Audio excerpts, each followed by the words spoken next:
Hi everybody. In my corporate seminars as well as in my one-to-one coaching and counseling, I come across a variety of people who complain that they have a high amount of tension and stress.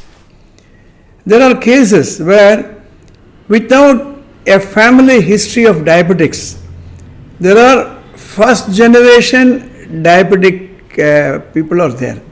See, normally the diabetic problem is passed on from the father, mother, or somebody should have had it in the family.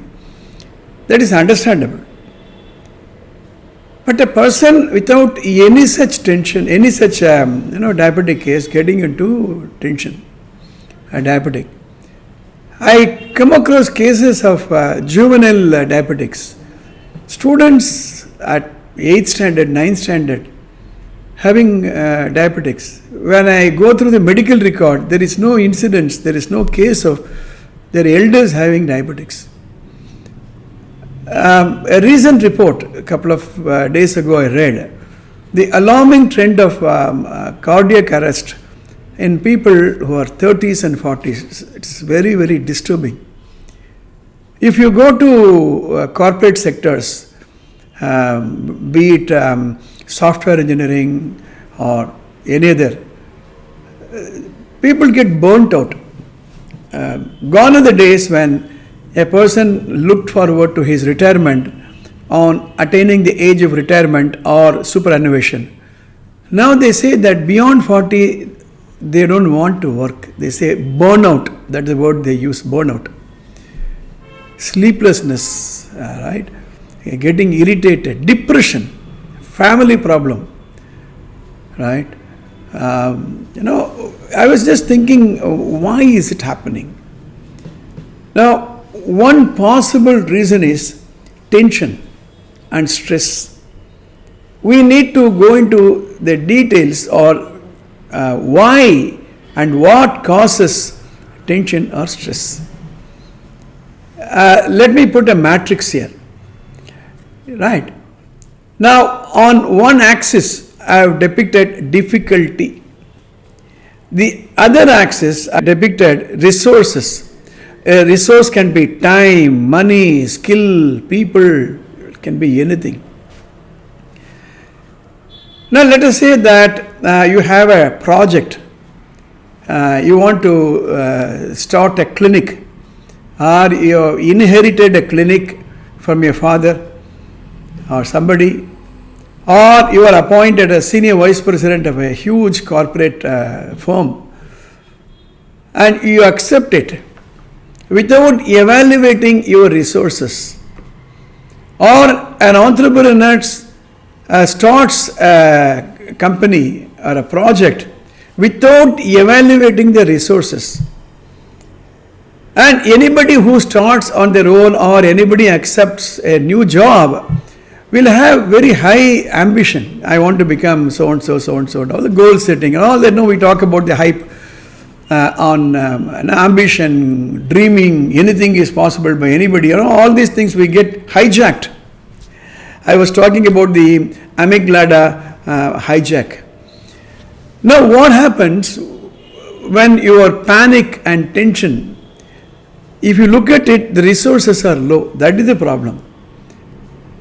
When the resources are low, but you have a high task or a target to be completed. Supposing you accept a very high salary and perks and you fall a prey for it. But then you don't have a resource. You are not given a resource, or you don't have a resource, or you don't know how to procure a resource. That is the tension and stress. We should be very, very clear while accepting an assignment or while starting an entrepreneurship. Do I have the resource? Do I have self-confidence? Do I have self-trust? Do I have the education, experience, skill set?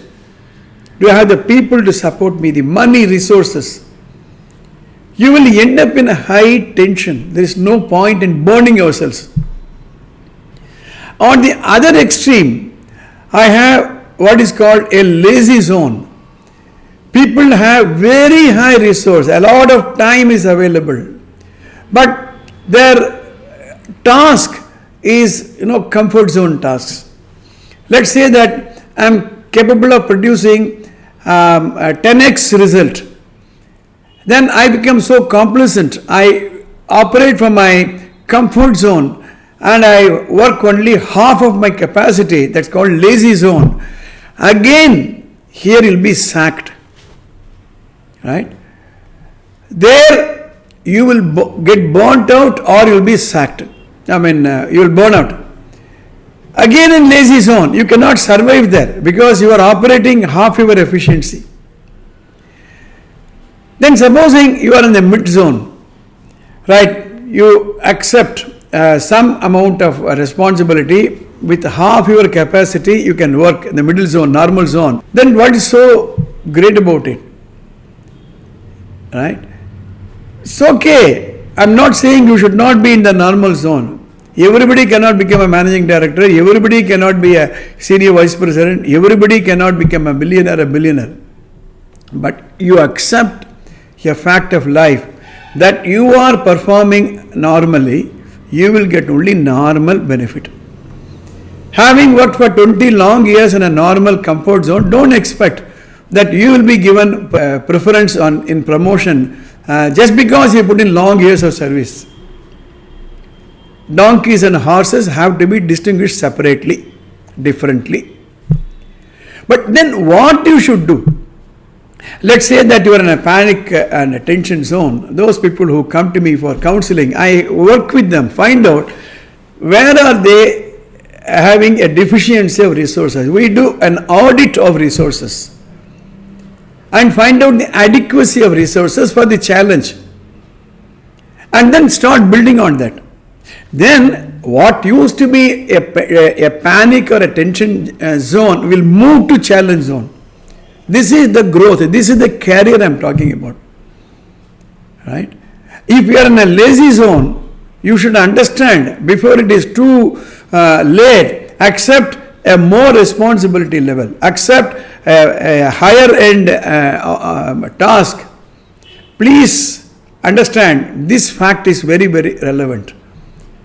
Right? There is no point in getting yourself burnt out for lack of resources and lack of enthusiasm. This is the message I wanted to give today. If you are not subscribed to this channel, please do subscribe, press the bell button, and I'll meet you in the next episode.